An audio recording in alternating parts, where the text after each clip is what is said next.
Bonjour à tous, bonjour à toutes. Merci de nous retrouver pour notre webinaire mensuel, voilà, avec MyConnecting. Aujourd'hui, on va se retrouver sur le sujet, de la résolution de conflits, donc s'engager vers la résolution de conflits. J'ai la chance d'être, accompagné de Marine. Salut Marine, et puis je te laisserai te présenter dans un instant. Bonjour Simon, merci. Et bonjour à toutes et à tous. On a déjà Lorraine, Isabelle, Laure qui viennent de nous rejoindre et qui nous disent coucou dans le chat. Il y a aussi Mylène, Pauline. Donc vous êtes tous et toutes en train de vous connecter. On est ravis de vous accueillir.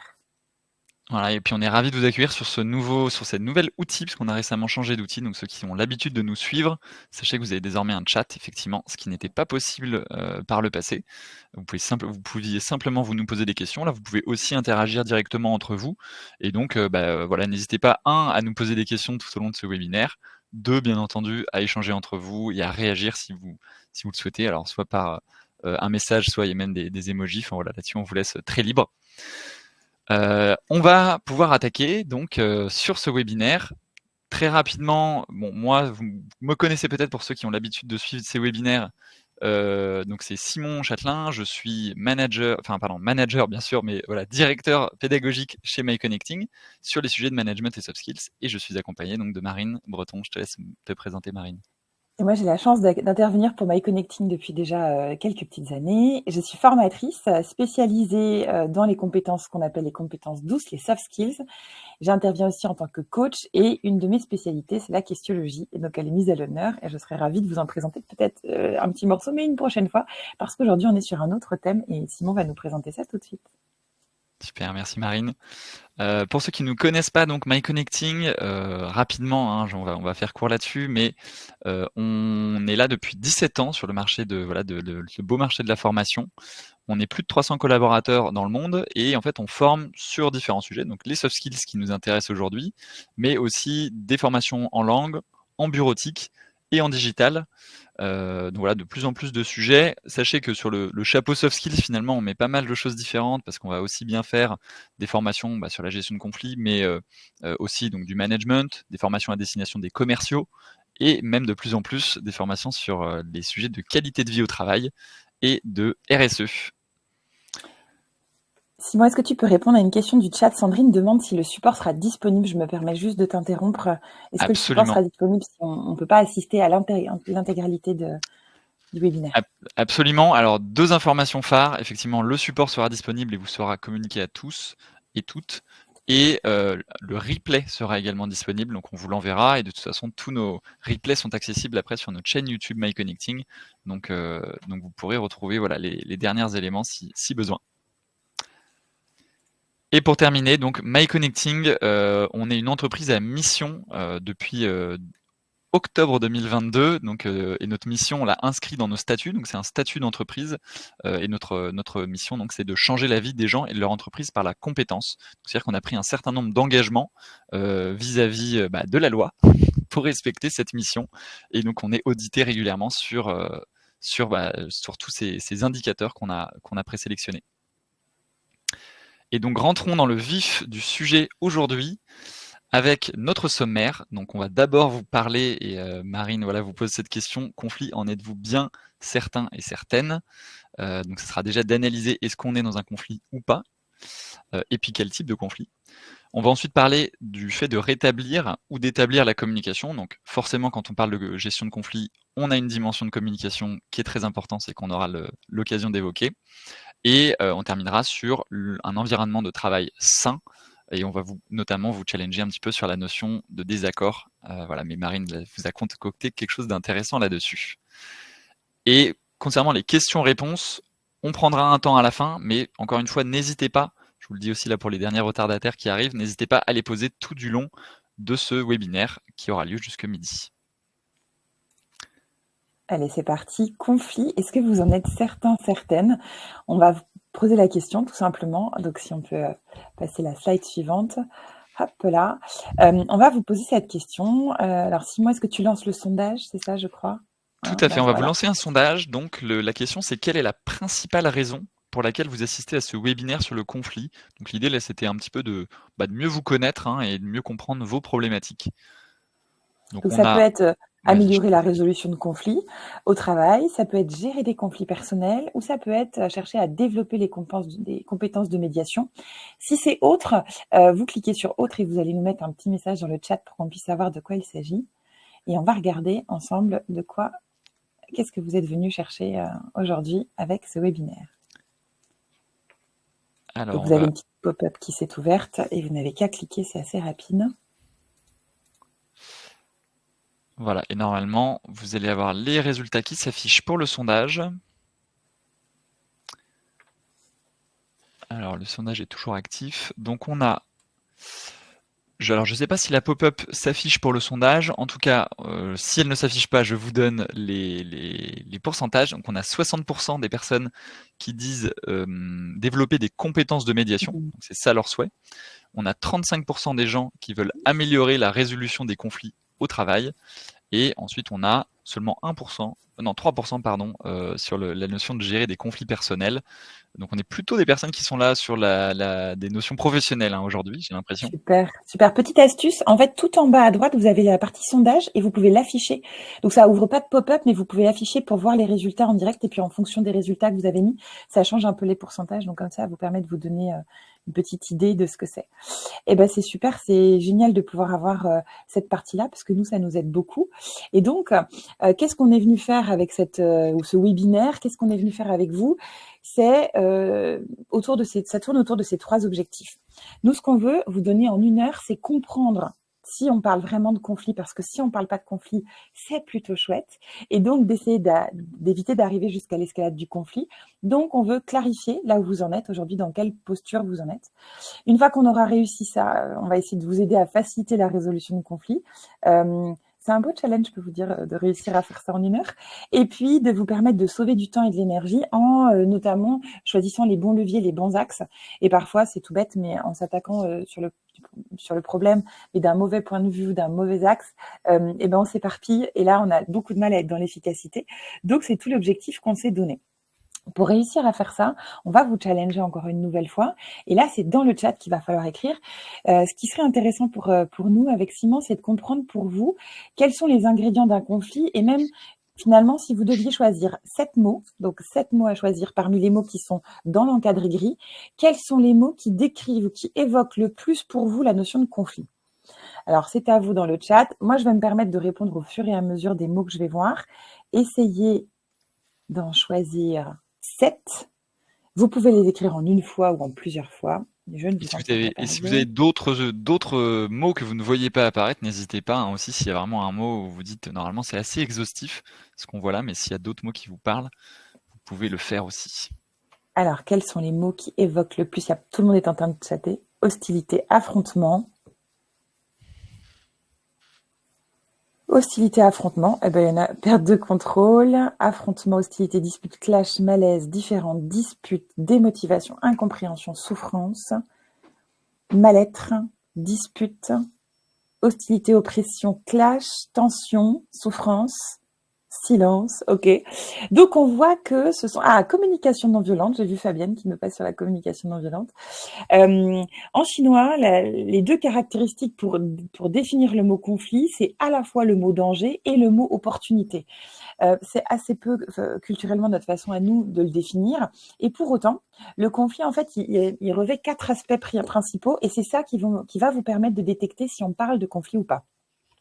Première étape, pour qu'il y ait un conflit, c'est qu'il y a 2 personnes et elles sont en désaccord. Donc, il faut nécessairement qu'il y ait au moins 2 protagonistes. Deuxième étape qui nous fait dire que c'est un conflit, c'est que ça s'inscrit dans le temps. C'est-à-dire que c'est pas d'hier, c'est plutôt quelque chose qui s'est instauré, qui s'est installé, et donc il y a une vraie durée qui explique que ce soit ce qu'on appelle un conflit. Troisième étape, et celle-ci c'est peut-être celle qui est la plus dure à dépasser, c'est qu'il y a une très grosse dose et charge émotionnelle. D'ailleurs, remarquez que vous êtes très peu en conflit avec des personnes pour lesquelles vous n'avez pas un intérêt mutuel. Donc c'est une grosse charge émotionnelle à base de besoins et d'attentes qui ne sont pas remplis. Et quatrième étape, personne ne veut changer de position. Chacun dans son camp, chacun a raison et personne n'a envie de se remettre en question. Donc si on devait donner une définition, on pourrait dire que c'est un choc, une lutte, une rivalité, une guerre. Et cette définition-là, elle tient à ces 4 caractéristiques, ces 4 éléments qui vont nous permettre de définir que c'est un conflit. Simon, est-ce que tu peux ajouter quelque chose par rapport à ça? C'est très clair là-dessus, Ouais, jusqu'à présent, je te OK, laisse complètement la main, je sens que super, tu es parti et c'est tant mieux. c'est parti. OK. Donc, l'idée, c'est qu'une fois que je vous ai dit ça, est-ce que vous pouvez me dire si ce que vous avez appréhendé en vous disant: «Viens, je vais m'inscrire à un webinaire avec MyConnecting pour apprendre à mieux gérer les conflits, notamment professionnels», vous aviez donc en tête que c'était des conflits. Est-ce que vous en êtes toujours certain et certaine? Alors, c'est pareil, si tu peux nous lancer le sondage. Alors oui, c'est évident, c'est un conflit, vous répondez. Non, je suis plus trop sûre. Ou alors, non, mais alors qu'est-ce que c'était? Et ça, c'est moi qui vais vous expliquer qu'est-ce que c'était. Alors, je vous rappelle les 4 ingrédients.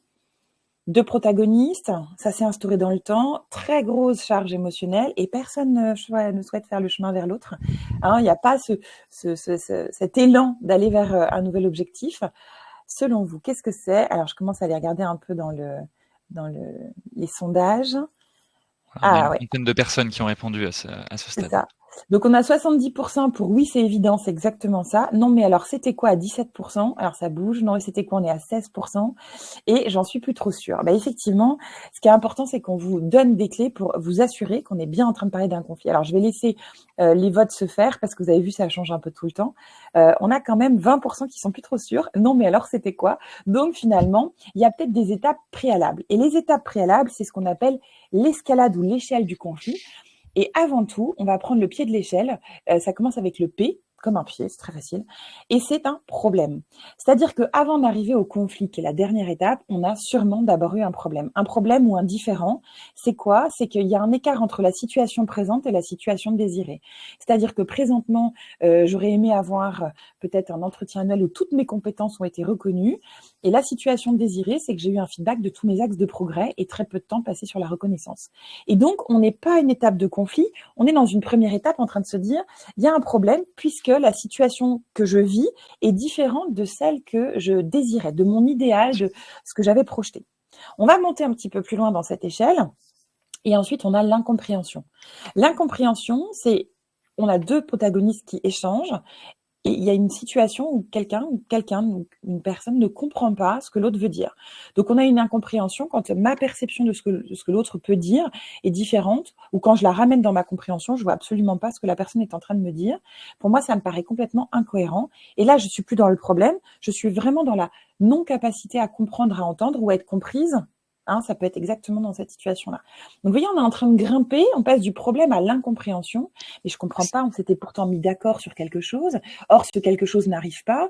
On était là pour faire un entretien de valorisation de ce que j'avais fait. Et puis finalement, je m'aperçois que pas du tout. Je suis là que pour recevoir mes axes de progrès. Incompréhension totale sur l'objectif de l'entretien qui était prévu. Oui, Ce Simon, qui est vas-y. difficile d'ailleurs, je complète aussi sur la dimension incompréhension, c'est elle est parfois difficile à cerner. Parce que comme on est dans ce flou et cette incompréhension, on peut avoir du mal à identifier une situation d'incompréhension.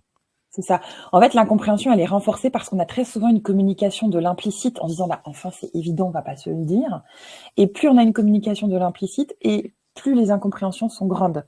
Hein, demandez à quelqu'un de vous rendre quelque chose le plus vite possible, voire ASAP. Puis il y a des personnes qui vont vous dire 1 heure, 2 jours, une semaine. La notion, elle est très relative. Donc en fait, l'incompréhension, c'est quand on n'a pas mis assez de clarté. On va voir après comment on résout ça. On monte encore un petit peu, on arrive au désaccord. C'est-à-dire que Simon veut mener les choses d'une certaine façon, moi d'une autre, et finalement on n'est pas d'accord sur le choix à opérer. Et là, on peut avoir un désaccord. Et cette étape-là, elle est cruciale. Et vous avez vu dans le début du webinaire, on vous a dit, on va vous encourager à prescrire et non pas proscrire le désaccord. Oui, parce que c'est important que Simon ait la place de me dire ce en quoi il n'est pas d'accord avec moi. D'ailleurs, c'est aussi important pour vous que vous ayez la place pour le dire. Et c'est à ce moment-là qu'il va falloir mettre carte sur table. En revanche, on va mettre carte sur table en balisant la manière dont on va s'adresser les uns avec les autres et en étant dans une forme de vraie précaution de la relation pour que justement, on n'ait pas des non-dits qui vont après nous causer beaucoup de tort. Malheureusement, si depuis le problème à l'incompréhension, au désaccord, on n'a pas trouvé le moyen de désamorcer, très clairement, on se dirige vers le conflit, qui est notre dernière échelle. Et l'opposition, bah, c'est ce que je vous expliquais, deux protagonistes, grosse charge émotionnelle, ça s'est inscrit dans le temps, et personne ne veut sortir. Hein, moi, je suis pas d'accord, c'est pas ce que je voulais, incompréhension totale, on a un gros problème, on cumule les effets, et c'est ça qui nous fait dire que c'est un conflit. S'il y a des questions dans le chat, n'hésitez pas, je continue à dérouler.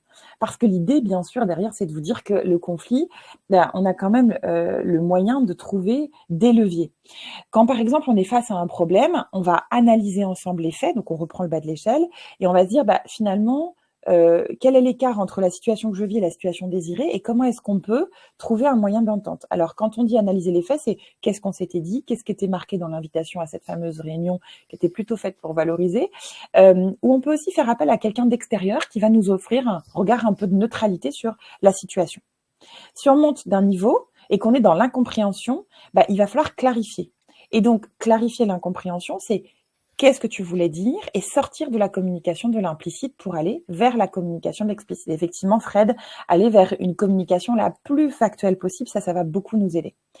Si on est dans le désaccord, c'est être capable de dire « je respecte Simon ton point de vue et pour autant, je ne le partage pas ». Vous avez vu, je n'ai pas utilisé le « mais ». Si je dis « mais » à Sinon, je viens de balayer ce qu'il vient de me dire en disant « oui, j'ai entendu ce que tu viens de dire, mais je ne suis pas d'accord ». Alors, je n'ai pas entendu si j'ai utilisé le « mais ». C'est être capable de dire que je respecte le point de vue et que pour autant, je n'y adhère pas. C'est aussi être capable de ne pas vouloir affronter la personne, mais plutôt réfléchir aux moyens qu'on est en train de mettre en œuvre. Et vous allez voir que ça, on y va ensemble quand on redéfinit l'objectif. Et puis, quand on est face à un conflit, il faut absolument que au moins l'un des deux protagonistes ait la volonté et un intérêt à changer sa manière de voir les choses. Et donc, pour ça, on re-questionne finalement l'objectif qu'on avait ensemble.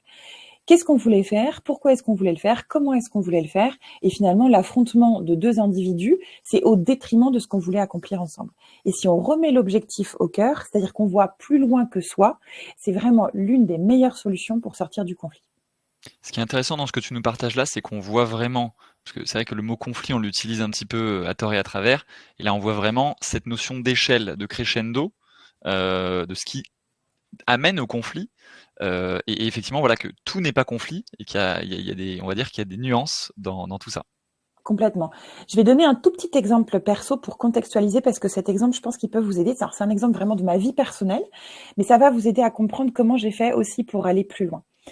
Mon fils, il y a 2 ans, à l'école, s'est retrouvé un peu tabassé, même carrément tabassé par des grandes CM2. Il était en maternelle. Et donc, je récupère mon fils à la sortie de l'école, qui était vraiment blême, avec un mot dans le cahier. Il y a eu un problème à l'école, c'est géré par les maîtresses. Bon, première étape, quand on rentre à la maison, mon fils, il explose en larmes. Et là, on a un vrai problème, c'est-à-dire qu'il y a la situation réelle qui est très, très loin de la situation désirée. J'aurais désiré que la situation soit gérée par les maîtresses. Or, on était vraiment dans un problème qui était que mon fils, lui, avait pas du tout eu la place pour déposer ce qui s'était passé. Ensuite, on monte d'un niveau, incompréhension complète et totale. Moi, je me dis, comment est-ce qu'en tant que parent, on peut avoir juste un mot sur le cahier vu la gravité de ce que mon fils m'annonce? Et donc, j'ai une incompréhension totale sur le rôle que doivent jouer les enseignants dans un problème que je considère comme étant vraiment grave, qui est de la violence à l'école. J'ai presque l'impression qu'on banalise. Donc, vous voyez que là, je suis dans une incompréhension totale. Et puis moi, je monte dans l'échelle, j'ai un désaccord puisque la directrice me dit, c'est nous qui avons la main, c'est nous qui allons gérer. Et donc, vous n'avez pas en tant que parent à intervenir, ça s'est passé dans l'enceinte de l'école.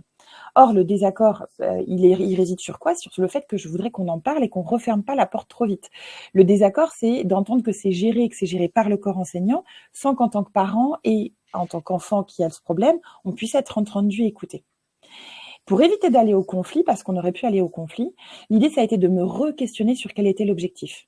Alors, bien sûr, ça s'est passé un vendredi avant les vacances scolaires, parce que sinon, c'est pas drôle. Et donc, il y a eu 15 jours pendant lesquels ça n'a pas bougé. Et vous voyez, là, c'est le conflit qui s'étire dans le temps, pendant lequel, finalement, il y a une grosse charge émotionnelle. Vous vous rendez compte, mon fils qui a quand même été tabassé, hein, c'est un peu l'idée. Donc, on a la charge émotionnelle, on a le truc qui s'installe dans le temps, ça, c'est très clair. Et puis, quelle est l'occasion qu'on a d'aller l'un vers l'autre? Alors, l'occasion d'aller l'un vers l'autre, la directrice ferme les portes en disant, bah non, moi, je vais me débrouiller avec le problème. Et nous, qu'est-ce qu'on a fait en tant que parents? On s'est posé une question dans le chat, selon vous. Qu'est-ce qu'on voulait pour notre enfant qui nous a aidé à redéfinir l'objectif et donc à éviter cette étape de conflit? Dans le chat, allez-y, essayez d'imaginer quel a été l'objectif qu'on s'est fixé. Simon, selon toi, quel est l'objectif qu'on s'est fixé pour qu'on sorte de ce désaccord, de ce problème et de cette incompréhension et qu'on n'aille pas jusqu'au conflit? Alors je vais laisser, je vais voir un petit peu ce que les uns et les autres vont dire. Je trouve ça intéressant de les laisser réagir. Les objectifs, j'imagine que toi, qu'est-ce que tu voulais finalement comme situation? Quel était ton, quelle est la situation que tu voulais avoir au final? Eh ben, Céline l'a trouvé, je me permets, hein, parce que j'ai vu toutes vos réponses et vos réponses, elles étaient super intéressantes, mais Céline a trouvé. Effectivement, le seul objectif qu'on s'est fixé en tant que parent, c'est que mon fils puisse aller à l'école tous les jours sans se poser aucune question, sans qu'il ait peur, et que ce soit pour lui un endroit dans lequel il se sent en sécurité et qu'il puisse y apprendre quelque chose. C'est exactement ça, Corinne nous l'a dit aussi. Donc finalement, vous avez vu que c'était pas résoudre, redialoguer, me faire entendre et calmer mon dragon de la colère, parce que alors là, moi, je parle de dragon qui était dans la grotte et qui pouvait absolument irradier à tout le monde, parce que j'étais très en colère avec un vrai désaccord sur la gestion. Sauf que quand j'ai re-questionné l'objectif, je me suis dit, OK, qui gère l'école, qui gère les enfants? Je suis pas enseignante, chacun son job. Et donc, il a fallu recréer une stratégie ensemble pour se parler, pour échanger, pour mettre un processus. Et donc, on n'est pas allé dans le conflit, notamment parce que l'objectif était plus important que les problèmes relationnels ou les désaccords qu'on pouvait avoir. Et donc, très souvent, quand vous re-questionnez l'objectif, ça vous aide à retravailler sur vos postures personnelles et donc à dépasser ces postures-là pour aller un petit peu plus loin. Alors, est-ce que c'était Exactement. clair cet exemple-là? C'était très clair et c'était pour ça du coup, et je me permets de reboucler là-dessus, c'est aussi pour ça du coup que je posais cette question. C'est en fait, posez-vous cette question, finalement, pour définir votre objectif, c'est quelle est la situation que je veux, à l'arrivée? Donc là, la question que je posais à Marine, c'était voilà, quelle était ton intention? Qu'est-ce que tu voulais voir au final comme situation? Et effectivement, c'est le fait que, bah, ton fils puisse aller à l'école sans avoir peur, qu'il se sente bien et cetera. Et donc c'est Exactement. en vous posant cette question, vous allez réussir à définir votre objectif. Mmh. Voilà, et justement de Exactement. s'écarter de l'objectif qui est d'échanger entre parents, qui en fait qui n'est pas la finalité de ce qu'on souhaite. Exactement. Et en revanche, ça nécessite très souvent d'aller calmer son dragon de la colère avec les bonnes personnes, parce que ce dragon de la colère, il a besoin de s'exprimer, c'est tout à fait OK, sauf que ça va pas nous aider à sortir du conflit et surtout, ça peut nous y faire glisser. C'est-à-dire qu'il y a toute une part de soigner son état émotionnel qu'on n'abordera pas trop aujourd'hui, mais j'ai quand même ouvert un peu la parenthèse, histoire que vous puissiez vous projeter et comprendre. Alors, qu'est-ce qui fait qu'on est en conflit? Moi, je vous ai donné une des raisons.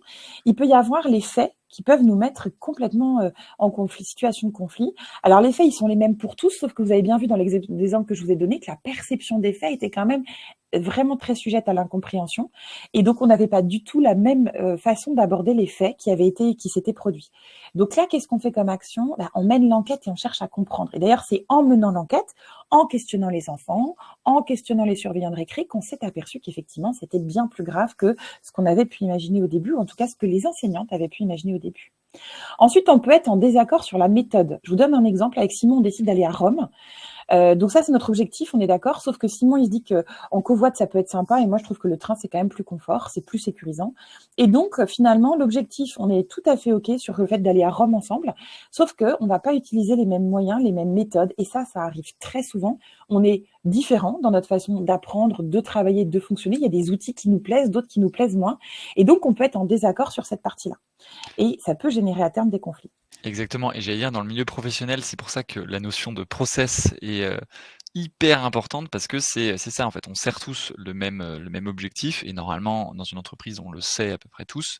Mais effectivement, s'il y a pas la méthodologie et on s'est pas mis d'accord sur le process pour atteindre ça, ça va poser énormément de problèmes. C'est pour ça que le process est un vrai sujet en entreprise et qu'il est Exactement. hyper important s'il y a À des clarifier, managers, hein. Ouais, voilà, c'est ça. c'est super important de le clarifier. C'est ça. Après, on peut ne pas être d'accord sur l'objectif, c'est-à-dire que l'Italie, pourquoi pas? Bon, forcément, c'était pas spécialement sa tasse de thé, et donc finalement, lui, il avait plutôt envie de rester en France. Et donc là, le problème, c'est qu'on a un objectif très différent. Alors ça arrive très souvent quand on a une équipe de marketing avec une équipe de financiers, où le responsable financier dit on va devoir baisser un peu nos coûts, et l'équipe marketing dit oui, mais moi, je dois générer plus de trafic, donc je dois investir de l'argent, donc ça va coûter plus cher. Et là, si on n'a pas le même objectif et qu'on s'est pas mis d'accord sur l'objectif, très clairement, on va pas réussir à se comprendre puisque c'est comme si on faisait un travail différent au sein de la même entreprise. Donc là, il va falloir demander l'arbitrage, demander une vision claire et là, on va re-questionner le sens, on va re-questionner le plus loin que le court terme. On va re-questionner peut-être là où on veut emmener l'entreprise pour pouvoir redéterminer un objectif collectif commun. Vous entendez peut-être des fois parler de l'OCC, l'objectif collectif commun. Ce truc-là qui fait qu'on y va tous ensemble en mettant en plus les valeurs à ta contribution. Et puis d'ailleurs, les valeurs, ça peut être la dernière très grosse source de conflit. Alors, il y en a d'autres, mais celles-là, on les a quand même énumérées parce que c'est les plus évidentes. Et bien, tout simplement, c'est de considérer que on n'a pas ou la même représentation des valeurs ou les mêmes valeurs. C'est-à-dire que moi, par exemple, je peux avoir quelque chose de très fort sur la notion de respect et dire, bah voilà, Simon n'était pas connecté ce matin 12 minutes avant ce webinaire, donc il ne me respecte pas, alors qu'en réalité, Simon était peut-être en train de tellement respecter toutes les personnes qui sont là aujourd'hui qu'il était en train d'envoyer un petit mail pour que tout le monde soit à l'heure. Et donc, moi, je vais interpréter selon mes propres filtres et mes propres attentes, voire exigences, un comportement de Simon sans jamais lui avoir communiqué que pour moi, c'était important.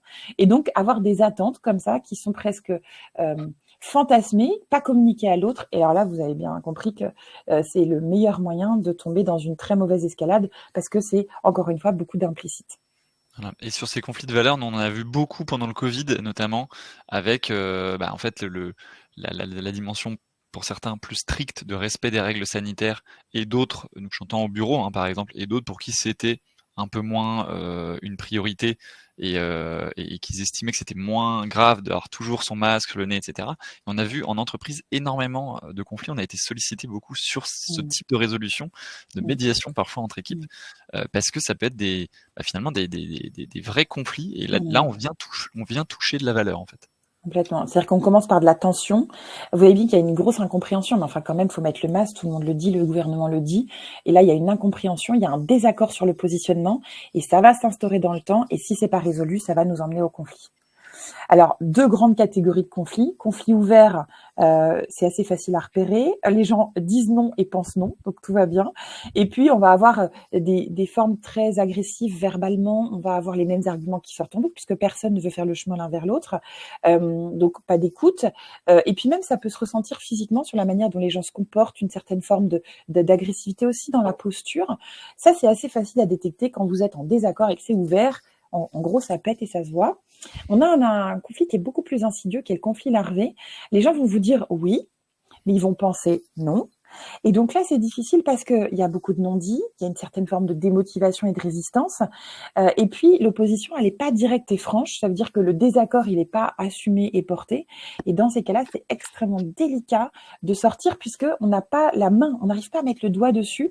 Simon, j'aimerais bien que tu partages si tu as un exemple de conflit larvé que tu aurais pu vivre, à quoi tu penses très spontanément. Alors on va rester plutôt sur le domaine du personnel. Moi je pense à un conflit que j'ai eu avec un ami par exemple, où au final on voulait, lui à un moment m'a reproché le fait, enfin je l'ai appris plus tard, d'être moins présent pour lui à un moment, parce que moi où j'étais plus orienté justement, j'étais plus concentré sur mon boulot et d'autres choses.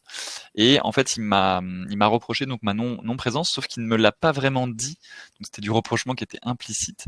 Et moi de mon côté, lui en fait son comportement ça a été d'arrêter de m'envoyer des messages pour me proposer des choses parce qu'il attendait que je fasse le premier pas. Et moi de mon côté, j'avais plus de messages, j'avais pas trop d'explications, et donc j'ai été aussi en fait dans une forme de frustration et de non-dit, c'est-à-dire que j'ai cultivé le non-dit, et donc on était tous les deux dans cette situation qui ne nous convenait pas, sur lequel on ne s'était pas exprimé, on n'avait pas ouvert le conflit et ouvert la discussion en fait, et ça a duré plusieurs mois comme ça, et donc ça s'est un petit peu en fait envenimé on va dire, jusqu'au jour où on a pris fort heureusement la décision d'échanger et de discuter. Et là en fait on a pu comprendre toute la perspective de l'autre. Et donc j'ai pu comprendre tout son point de vue, sa perspective, et lui aussi de comprendre ma vision du monde et ce que j'avais vécu pendant cette période-là. Et donc ça a été ça a été super intéressant déjà d'avoir cette discussion, et heureusement ça nous a permis après de repartir sur de bonnes bases. Merci beaucoup de ce partage parce qu'on sent que c'est très authentique et que du coup ça te touche. Et là, on vient bien mettre le doigt sur le fait que vous avez eu la chance, au bout d'un certain nombre de mois, de refaire ce chemin-là parce que l'amitié était sûrement plus forte. La question à se poser, c'est que est-ce qu'en entreprise, je vais investir autant de mon temps et de mon énergie pour des collègues qui sont finalement pas mes amis, qui sont finalement pas ma famille. Et donc, si on laisse le temps trop s'installer, vous savez, ça c'est des moments où on se monte des bateaux sur l'autre parce qu'après, tout est prétexte à interprétation. Ah bah de toute façon, il me dit jamais bonjour. Ah bah t'as vu, il mange pas avec moi. Ah bah là, il m'a pas regardé. Et donc, on vient se raconter une histoire petit à petit à laquelle on finit par croire. On est en hypnose avec soi-même. Et c'est là que c'est hyper difficile de sortir de ça puisqu'on n'est plus que dans l'interprétation de ce que l'autre fait ou de ce que l'autre ne fait pas. Et c'est vraiment la base d'un conflit larvé où les choses ne sont pas dites, ne sont pas clarifiées. Et c'est vrai que pour sortir du conflit larvé, ça demande énormément de courage. Et pas que, je vais vous montrer aussi comment est-ce qu'on peut faire, puisqu'on va faire une transition avec une étape qu'on va voir juste après, qui s'appelle être assertif et dire les choses. Alors avant ça, je vous fais un petit récap de tout ce qu'on s'est dit. On s'est dit que le conflit, ça tenait à 4 ingrédients. Deux protagonistes, dans le temps, forte charge émotionnelle, personne ne veut s'en sortir. Ça, c'est vraiment ce qu'on définit comme le conflit. On a vu qu'avant le conflit, on a sûrement un problème ou une incompréhension, ou quand on continue un désaccord, et enfin on arrive au conflit. Et là, on va mettre une autre énergie pour en sortir. Ce qui est intéressant, c'est toujours se dire, est-ce que le conflit il est ouvert ou est-ce que le conflit il est larvé? Est-ce que les choses sont dites, exprimées, ou est-ce qu'il faut que j'aille beaucoup plus subtilement essayer de comprendre ce qui est en train de se jouer pour pas laisser les moi s'installer au risque que ce soit notre relation qui se dégrade? Et donc interroger sur finalement quelle est la nature du conflit, les faits, les méthodes, les objectifs ou les valeurs. Et puis la troisième étape, c'est ce qu'on va voir maintenant, c'est comment est-ce que je crée des situations de communication qui soient constructives, en étant assertif et en gérant notamment ce qu'on appelle les comportements refuge ou les comportements de refuge. Vous allez voir, c'est ce qu'on va vous expliquer, parce que ça va être notre seule solution, ou en tout cas la première des solutions, c'est de rétablir le dialogue ou d'établir le dialogue, parce qu'il se peut aussi que parfois le dialogue, il n'est jamais vu le jour. C'est OK pour toi, Simon? Super, merci pour ce récapitulatif, ce petit résumé. Super. Alors, établir ou rétablir la communication. Je vais mettre les pieds dans le plat dans un sujet qui me tient particulièrement à cœur, et notamment la question de l'assertivité. Et la question aussi de ce qu'on appelle le ou les comportements dits de refuge. C'est pour ça que là, le refuge, il est au singulier, parce que je me sers d'un comportement pour me réfugier. En règle générale, en communication, on nous explique qu'on a 4 formes de conversation possibles ou d'attitude ou de comportement possible. Le premier comportement qu'on observe très souvent, c'est le comportement de fuite. Oh là là, gros sujet, je prends même pas le point, je laisse faire. Et donc là, je suis dans un comportement où je me soumets, où finalement j'abandonne la bataille avant. Ça, c'est très souvent avec les belles-mères. Vous savez, ce truc où elle va forcément vouloir vous faire manger de la blanquette le dimanche midi. Bon, finalement, j'ai pas trop envie de m'opposer parce que c'est ma belle-mère. Je prends la fuite et je ne dis même pas. Quand on n'est pas dans un comportement de fuite, il se peut qu'on soit à l'inverse dans un comportement plutôt d'agressivité. Donc là, il y a une envie de passer en force, une envie de violence et de véhémence. Et donc là, c'est très clairement, elle me fait chier la belle-mère avec sa blanquette, là, c'est insupportable, et je vais lui dire comme ça. Vous imaginez bien que c'est peu de chances que les situations s'arrangent. Et puis, on peut aussi glisser vers un autre comportement refuge que celui-ci, on va appeler de manipulation. Là, on va utiliser des moyens détournés, la ruse, la malice. Alors, par exemple, c'est dire à sa belle-mère, j'adore votre blanquette, j'adorerais en manger tous les jours, mais ça vous demande tellement de travail. Ce que je vous propose ce midi, c'est qu'on fait livrer un couscous. Comme ça, vous serez plus reposé pour vous occuper des petits-enfants. Bon, ça, c'est pas honnête parce que depuis le début, on n'a pas dit quelle était notre intention. Et donc, ça peut marcher à court terme. La manipulation ne fonctionnera jamais à long terme, ni l'agressivité, ni la fuite. La fuite, c'est sur vous que ça va avoir une empreinte parce que vous ne dites jamais, vous ne vous respectez pas. L'agressivité, parce que ça va vous couper de tout le monde, parce que vous êtes tellement dans un comportement qui est heurtant pour les autres que ça va vous couper très facilement autour de vous de beaucoup de personnes. Et la manipulation, le jour où vous êtes démasqué, on se dit « Oh mince, c'est pas joli !» Et là, ça empiète la confiance. Nous, ce qu'on va vous proposer, c'est d'être assertif. Alors, assertif, ça veut dire quoi ? Je vais vous donner la définition juste après. Assertif, c'est exprimer ce que vous ressentez, exprimer ce que vous voulez, exprimer ce que vous pensez. Et ça, vous avez vu la petite étoile, c'est le comportement qu'on vous recommande de mettre en œuvre le plus souvent. Et ça veut dire quoi si on parle vraiment d'une définition ? C'est quand je suis assertive, je suis capable de dire les choses en ayant à la fois une attitude qui est respectueuse de ce que je pense, mais qui est aussi respectueuse de l'autre, parce que je prends en compte et je soigne la manière dont je vais dire les choses. Donc, c'est être ferme et être calme dans le but d'avoir une relation constructive et d'être toujours dans la recherche ensemble de s'écouter et de s'entendre. Mais être assertif, c'est hyper courageux parce que c'est être capable de dire des choses et il se peut qu'on n'ait pas toujours été habitué à dire des choses. Alors, pour vous donner une petite idée de la température à la fin du webinaire, Simon, il va vous envoyer un lien vers un site que j'aime beaucoup parce qu'il permet de déterminer votre profil. Il va falloir prendre 12 minutes, il y a 60 questions auxquelles il faut répondre. Et dans ces 60 questions, ça va vous déterminer votre profil en vous disant qu'est-ce que vous êtes le plus et qu'est-ce que vous êtes le moins. Et je vais vous expliquer surtout comment est-ce qu'on va interpréter ce résultat. Donc, surtout, restez avec nous. C'est pas la peine d'aller faire le test maintenant. Ce serait dommage. Il nous reste une demi-heure de webinaire et j'ai tellement de choses à vous apporter là-dessus avec Simon. Donc, restez avec nous. C'est promis. On vous envoie le lien en fin de webinaire. Alors, qu'est-ce qu'il va falloir comprendre de ce test ? Ce test, il va vous dire, finalement, où est-ce que vous en êtes avec un comportement qui va arriver en première position, puis un comportement en deuxième, puis troisième, puis quatrième. Le comportement numéro 1, c'est celui que vous abordez naturellement dans votre vie et c'est celui quand tout va bien, quand vous êtes bien dans vos baskets, c'est-à-dire c'est pas le matin où vous avez renversé votre tasse de café, vous êtes parti en retard, vous êtes tombé dans les bouchons et vous arrivez et on vous impose une réunion de dernière minute. Non, ça c'est un comportement sous stress. Donc votre comportement qui va arriver en top classement, très souvent, c'est votre grand naturel quand tout va bien. Votre grand naturel, ça peut être l'assertivité, ça peut être aussi la fuite, ça peut être la menace, enfin la manipulation, pardon. Ça peut être l'un des 4 comportements qu'on a vus et ne vous jugez pas, acceptez de regarder ce premier comportement comme étant vous quand tout va bien. Ce qui va être intéressant après ça, c'est d'aller regarder le deuxième et le troisième. Le comportement numéro 2 et le comportement numéro 3, c'est votre stratégie d'adaptation. Ça veut dire quoi? Je suis sous stress et je commence à me tendre un peu. Quand je suis sous stress, mon comportement numéro 1 est normalement, ma façon normale de fonctionner, mais si ça marche pas, je vais essayer autre chose. Ça veut dire quoi? Si naturellement, je suis plutôt assertive et qu'il m'est arrivé problème de tasse de café, problème de retard et on me dégote une réunion de dernière minute. Peut-être que je vais réussir à rester assertive en disant je comprends l'intérêt de cette réunion et je me demande comment je vais réussir à la placer dans mon agenda, ce qui génère beaucoup de stress. J'aimerais qu'on trouve une alternative pour la positionner ailleurs. Ça, c'est être assertive. J'ai dit comment je me sentais. J'ai dit que ça me provoquait un inconfort et je cherche une solution pour faire autrement.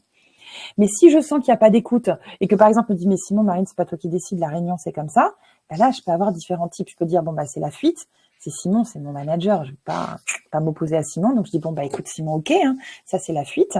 Je peux être aussi en train de me dire non enfin Simon ça va, t'as qu'à la faire toi la réunion, enfin c'est bon, tu m'imposes pas des trucs au dernier moment en pensant que je vais être efficace. Bon, bah, ça, on sent bien que c'est l'agressivité quand même. Ou on peut dire à Simon quelque chose, mais tu sais, ces clients-là, à 9h le matin, ils sont jamais trop réveillés. Je pense que ça va nous mettre plutôt dans une mauvaise posture. Je les connais bien. Est-ce que tu as pensé peut-être à plutôt les mettre à 11h? Tu vas voir, ça va leur plaire. Voire même, on les invite à déjeuner. Je pense que c'est clairement ce qu'il faut faire, Simon. Alors là, je suis en train de manipuler Simon parce que je lui dis pas que c'est à moi que ça pose problème.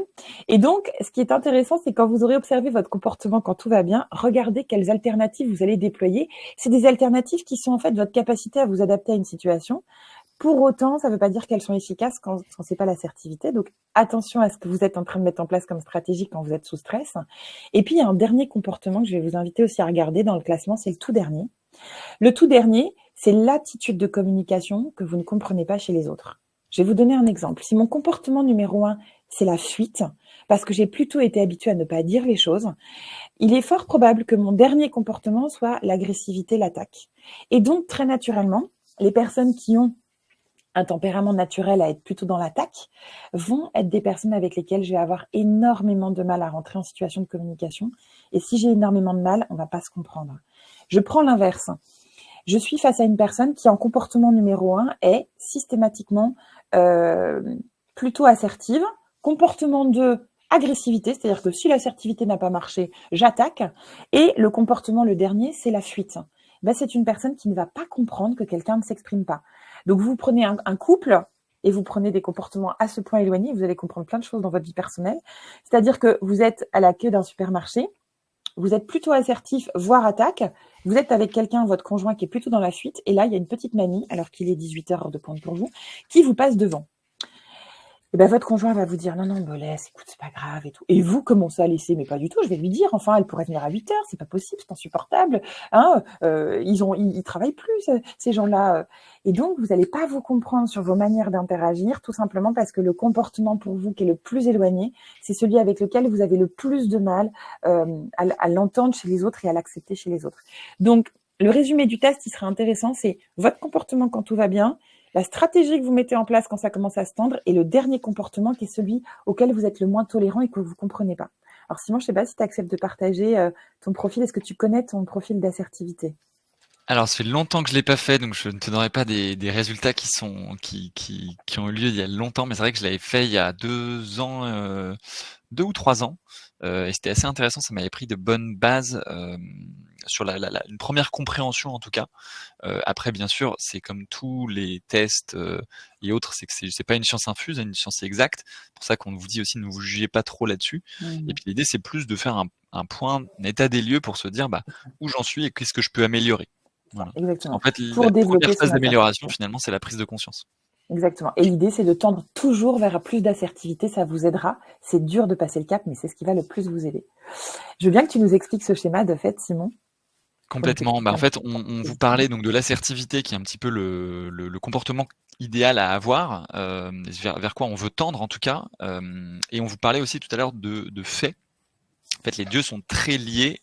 Pour sortir d'un conflit, il faut se baser sur les faits. C'est le plus important au début, c'est de toujours commencer par les faits.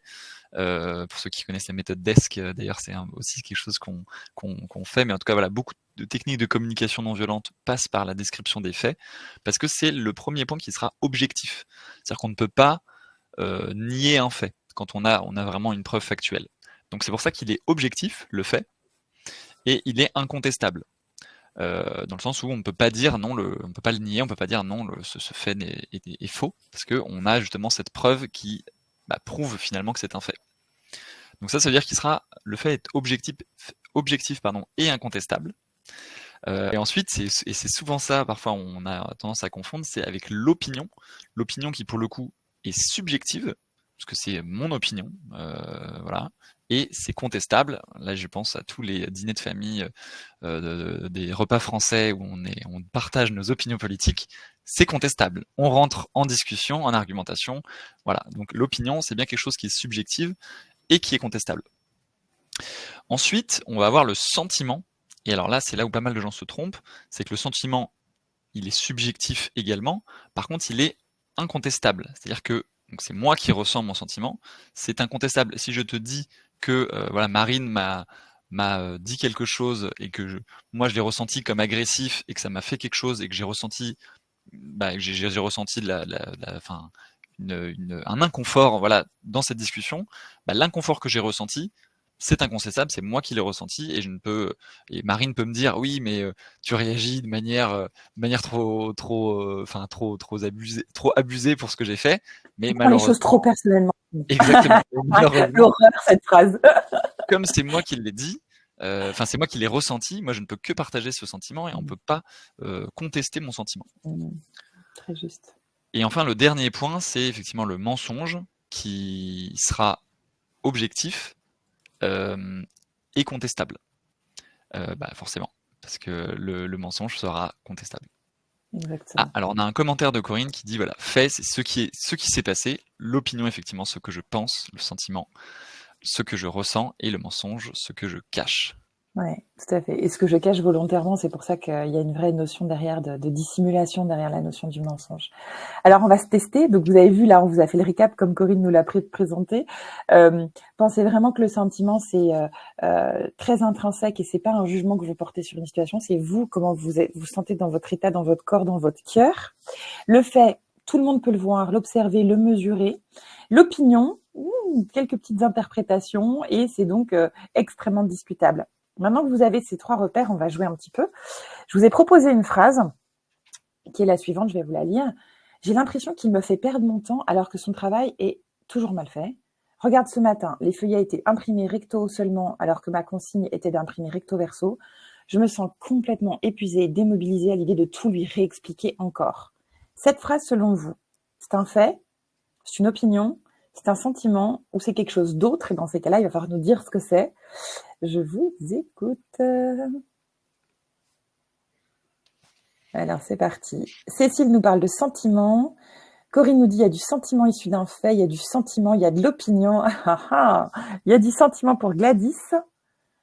Du sentiment, de l'opinion, du sentiment. Il y a un beau mélange.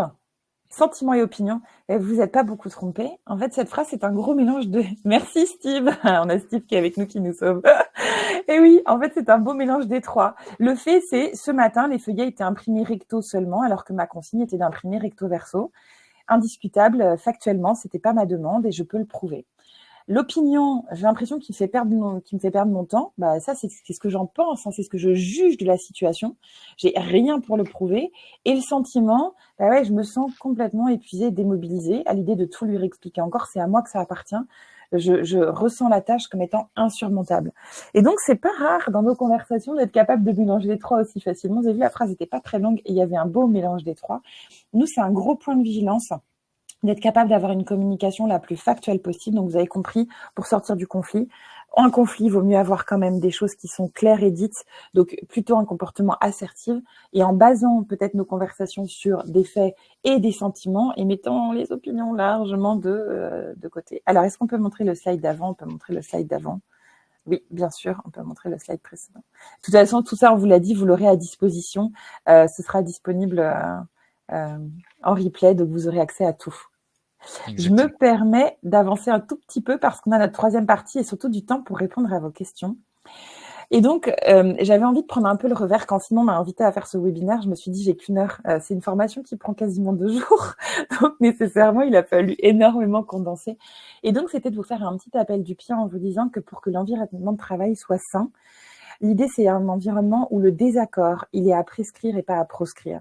Très souvent, l'écueil du manager, c'est de se dire il faut que je tempère, il faut que j'arrondisse les angles, il faut que tout soit sous contrôle et surtout, il ne faut pas qu'il y ait de conflit. Alors bien sûr, il ne faut pas qu'il y ait de conflit, mais pour qu'il n'y ait pas de conflit, il y a une étape qui est indispensable. Alors, question dans le chat, quel est l'avantage pour vous d'encourager le désaccord et qu'est-ce qui fait que je fais un petit pied de nez avec beaucoup de malice au fait d'encourager le conflit? Alors, je sais que certaines doivent nous quitter, mais celles et ceux qui sont encore là, je vous invite à répondre à ça. Qu'est-ce qui nous sert quand on encourage le désaccord? Qu'est-ce que ça nous permet de mettre en œuvre, selon vous? Simon, tu veux itérer des hypothèses? En fait, le désaccord, à mon sens, ça va être, voilà, il y a des mots qui sont dits, mais effectivement, ça va être provoquer la remise en question chez l'autre, Mmh. Mmh. en fait. Parce que quand on est en désaccord, comme tu le dis, c'est surtout pas à proscrire, parce que sinon on tombe finalement dans la fuite, hein, dont on parlait. Complètement. Si on ne rentre pas dans le désaccord, parce que c'est-à-dire que je ne donne pas finalement mon opinion et ce que je pense réellement, et donc je vais pas faire avancer les choses. C'est ça. Alors, je vais vous mettre dans le chat un modèle que je vous invite à aller regarder qui s'appelle le modèle de Tuckman. Le modèle de Tuckman, il nous dit que quand l'équipe se forme, au début, c'est plein d'individus. Et puis, très vite, l'équipe, elle va passer dans d'autres étapes. Et dans l'une des étapes, c'est l'étape où ça storme, en fait. L'étape où ça storme, c'est quoi? Eh ben, c'est l'étape où on commence à être en désaccord. Et c'est là l'étape la plus intéressante. C'est l'étape où il faut creuser puisque très vite on s'est normé et très vite quand on s'est normé, on s'est formé et donc on est en train de storming, de s'affronter. Mais c'est pas s'affronter au sens d'individu, c'est confronter les méthodes, confronter les moyens, parler des objectifs. Et c'est là où en fait c'est intelligent puisque on n'est pas sur des personnes qui ne se sentent pas. On est vraiment on regarde plus loin que soi, repenser à l'objectif que je vous ai donné avec mon fils et c'est ça qu'il faut re-questionner.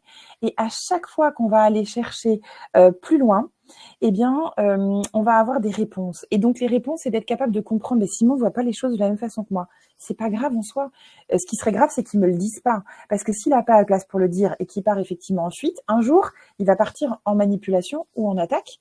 Ce sera très difficile de revenir sur un comportement assertif quand depuis le début, on a biaisé les relations parce qu'on n'a pas dit. Donc, on a besoin d'encourager le désaccord. Alors, le désaccord, ça va nous servir à plein de choses, mais ça va nous servir à avoir une vraie gestion proactive des conflits, tout simplement parce que ça va nous éviter de monter à l'échelle supplémentaire. Vous avez vu que le désaccord, c'est juste avant le conflit. Donc, en encourageant le désaccord, on va éviter que ça prenne beaucoup plus de temps, de place, on va éviter d'aller vers le conflit larvé et on va éviter les silences qui sont lourds de leur présence. Vous savez, il y a des silences qui pèsent, des silences agréables, il y a des silences profonds, des silences de malaise. Et ça, c'est ce qu'on veut éviter. Donc, nous, on va identifier les problèmes, être capable de dire il y a un problème, il y a une incompréhension, il y a un désaccord et on en parle et c'est OK et on va en parler ensemble parce qu'entre adultes, il y a des choses qu'on peut se dire. Maintenant, il faut véhiculer les messages de la bonne façon et ça, c'est ce qu'on apprend notamment avec le desk.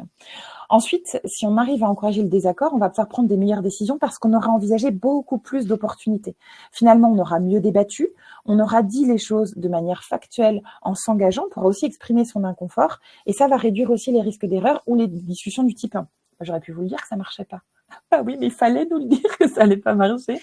Hein, c'est des collaborateurs que parfois on incarne ça, c'est-à-dire qu'on le sent pas, mais on n'ose pas se dire qu'on le sent pas. Et là, on a le droit de dire, j'ai pas de mots pour exprimer, mais j'ai une sensation que ça passera pas. J'aimerais prendre le temps d'en discuter ou de creuser. Et là, c'est se questionner sur qu'est-ce que tu sens pas, avec quoi tu es inconfortable. Ça, c'est super intéressant.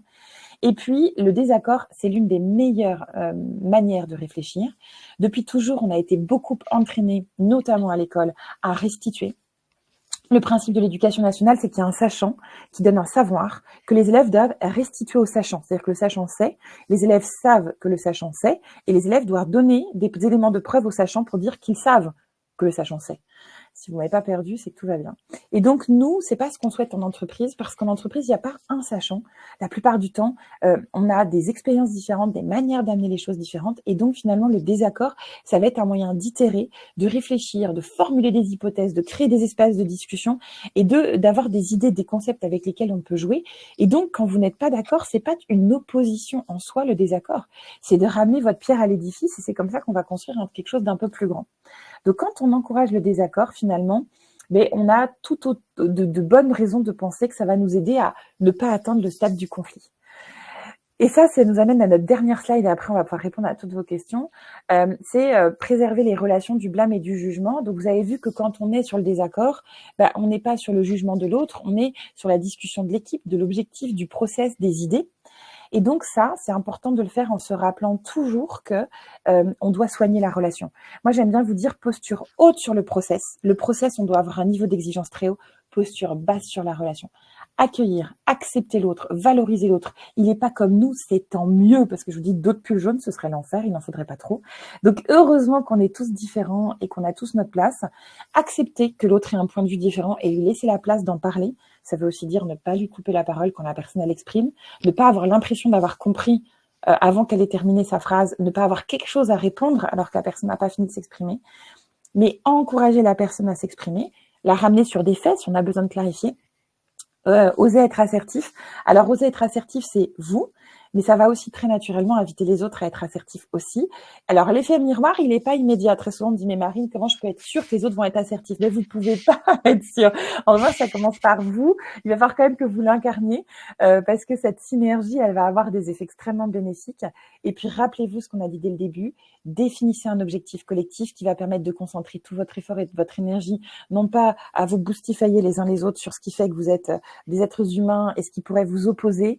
Non, on va nous chercher à ce que ce soit une opportunité et que notre richesse de laquelle on est né puisse nous driver vers cet objectif ensemble. Et quand on se rappelle l'objectif, souvenez-vous avec mon fils, aller à l'école en toute sécurité, et on crée des alliances parce que finalement, au lieu de déverser ma colère auprès des maîtresses, j'ai dû créer une alliance puisque c'était elle qui était dans la classe. Et donc ça m'a permis de mettre en place une stratégie de résolution du problème, en l'occurrence, ou du désaccord, et de pas glisser tout doucement dans la faille du conflit qui aurait été contre-productif puisque jamais avec cette façon d'envisager la situation, on aurait pu aller vers une résolution de conflit qui aurait été agréable. Il est 51, on a super bien tenu le timing. Simon, qu'est-ce que tu peux nous dire? Génial. Maintenant, on peut répondre aux questions. Ouais, alors on va vous inviter, voilà, à poser vos questions là. On va passer à ça dans un instant. Je vais revenir sur une dimension que tu donnais sur le fait d'être assertif et qu'on disait effectivement on peut pas savoir comment va être la personne en face de nous. En fait, l'assertivité quand même pousse à l'assertivité.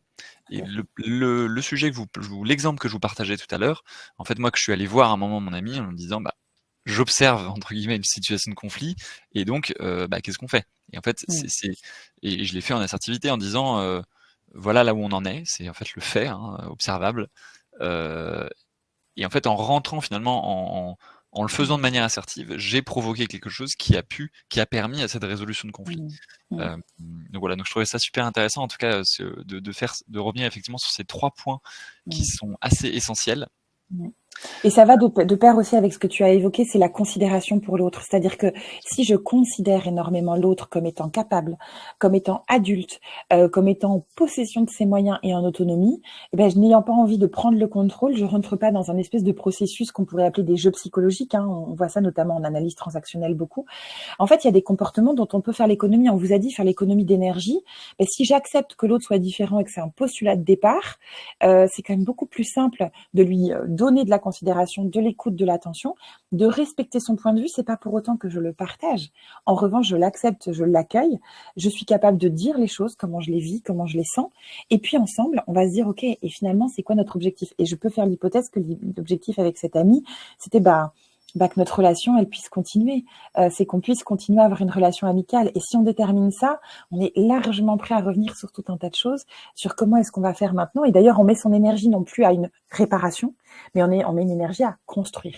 C'est ça qui est aussi intéressant. Et c'est ça qui est une première amorce à la résolution de conflits. C'est finalement, la réparation, elle est super importante, mais elle ne pourra pas toujours se faire dans la relation. Et moi, je vous l'ai dit, avec mon fils, la réparation, ça a été avec quelqu'un d'extérieur pour calmer mon dragon de la colère.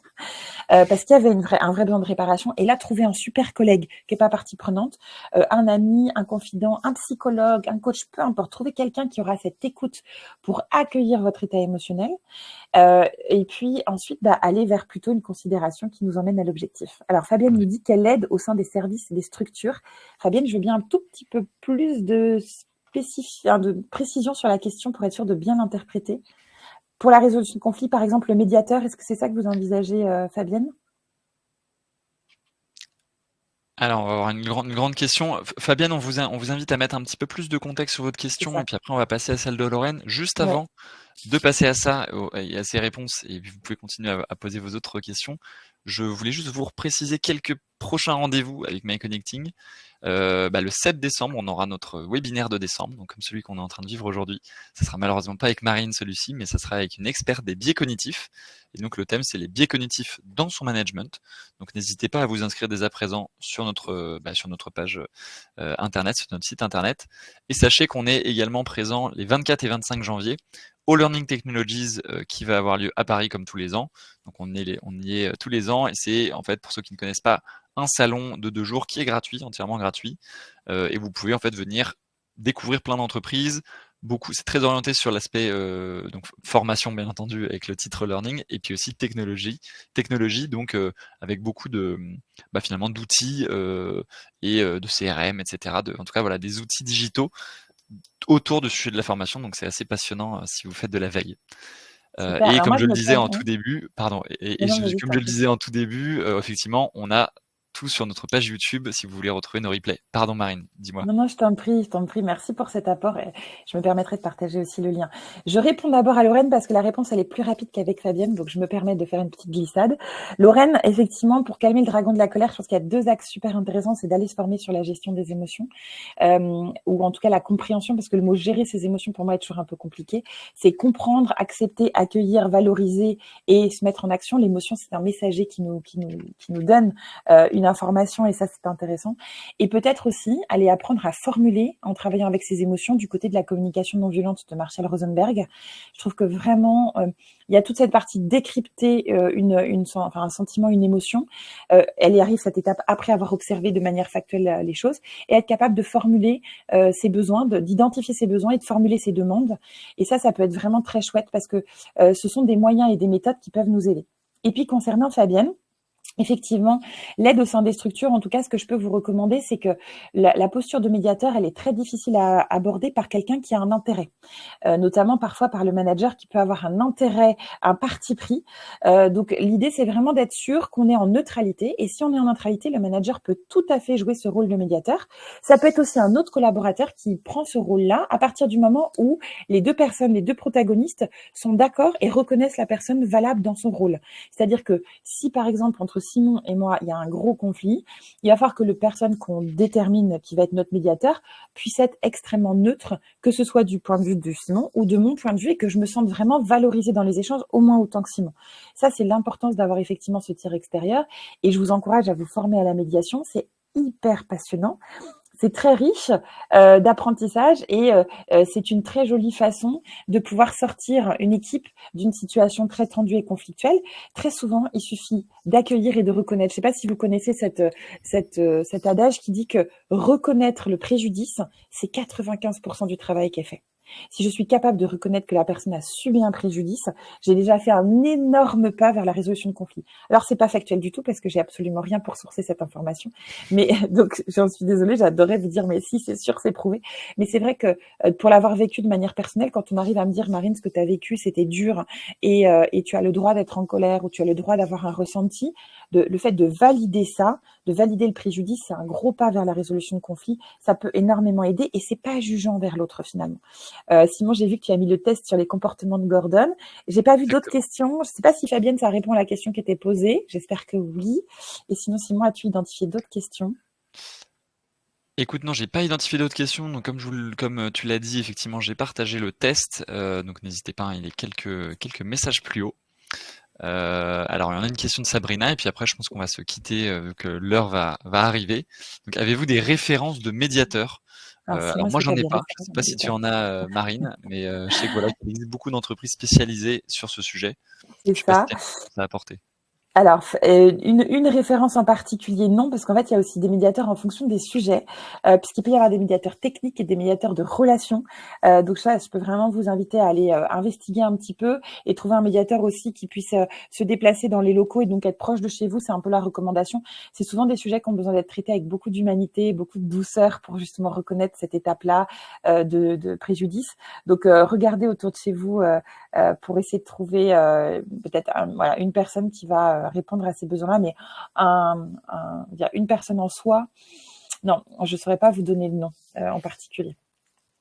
Voilà. En tout cas, on a Cécile qui va nous donner le mot de la fin, qui nous dit si vous, enfin, déjà qu'elle nous remercie pour cette présentation, et si vous faites une session pour calmer le dragon, je serai preneuse. Donc, peut-être qu'il faut qu'on Oui. pense à ce type d'appellation pour nos formations, Marine. Bah écoute, oui, parce que je trouve que bon, en CMV, on parle du chacal et de la girafe, mais moi, c'était vraiment un dragon dans sa caverne, tu vois, qui voulait brûler, brûler, brûler, qui était très, très en colère. Et le fait de dire au dragon, vas-y, brûle, mais au bon endroit, et surtout ne brûle pas des personnes, parce que tu risquerais d'abîmer la relation, ton objectif est plus grand. Ça m'a énormément aidé et travailler par l'image comme ça, je trouve que voilà, ça parle beaucoup. Donc, avec plaisir pour pouvoir aller chercher. Et oui, Fabienne, allez regarder modèle de Tuckman. Vous tapez modèle Tuckman sur Internet, vous allez avoir des petits schémas.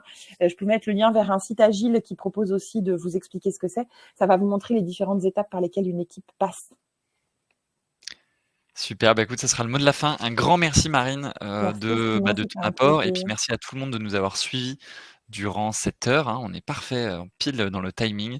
Donc un grand merci à vous. N'hésitez pas à vous inscrire donc sur le prochain webinaire, et puis on se dit à très vite. À très vite. Merci beaucoup.